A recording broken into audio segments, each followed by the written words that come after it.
কোনটা? পূর্বে থেকে, তাই তো? তো শাবে বরাতে রোজা পূর্বে থেকে রাখেন। এখন কিছু দুনিয়াতে মানুষ বেরিয়েছে, আমি পূর্বে বলেছিলাম টুপি থেকে পাঞ্জাবি পরনে, পাঞ্জাবি থেকে কখনো ভাববেন না যে এই ব্যক্তিটি সঠিক পথের, কখনো ভাববেন না এই ব্যক্তিটি সঠিক পথে। নামাজ পড়লে জান্নাত পাবে, রোজা রাখলে জান্নাত পাবে, হজ করলে জান্নাত পাবে, এমনটা নয়।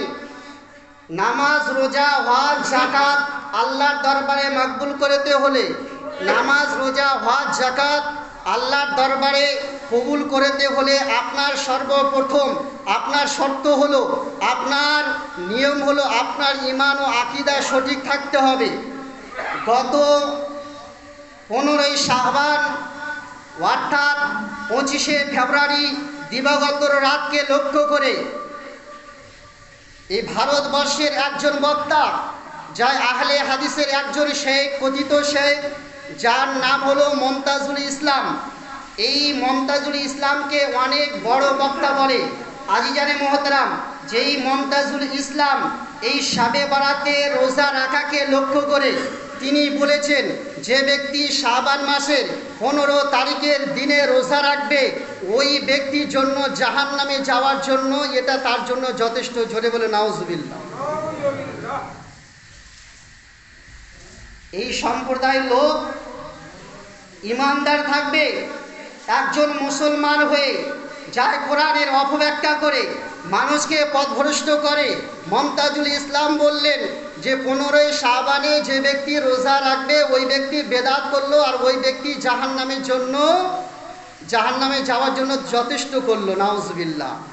শুধু তাই নয়, ফেসবুক খুলুন, ইউটিউব খুলুন, আপনি এখন যদি দেখেন তাহলে বাংলাদেশের একজন বক্তা দেখবেন যার নাম হলো কামরুজ্জামান বিন আব্দুস সালাম।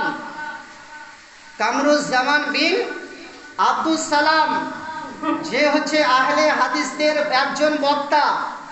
সেই আহলে হাদিসের বক্তা কামরুজ্জামান বিন আব্দুস সালাম দিবাগত 15ই শাবান শবে বরাতের রাতকে লক্ষ্য করে যে আল্লাহর ঘরের অবমাননা করেছে, যে আল্লাহর ঘরের অবমাননা করে যে ব্যক্তি সোশ্যাল মিডিয়ায় নিজের বক্তৃতার মাধ্যমে বলেছে শাবে বরাতের রাত্রিতে অর্থাৎ 15ই শাবানের রাত্রি মসজিদে ভিড় করার থেকে বেশ্যাখানায় যাওয়া হচ্ছে উত্তম। বলুন নাউজুবিল্লাহ। এ হচ্ছে আহলে হাদিসদের চরিত্র, এ হচ্ছে লাম মাযহাবিদের চরিত্র। বলুন মুসলমান, যেই রাতকে লক্ষ্য করে আল্লাহ তাবারক ওয়া তাআলা 25 পারা সূরা আদ-দোখানের 4 নম্বর আয়াতে যে আল্লাহ তাবারক ওয়া তাআলা বললেন, ফিহা ইফরুকু কুল্লু আমরিন হাকিম, उस रात हमारे हुक्म से हर हिकमत वाला काम को तकसीम कर दिया जाता है। और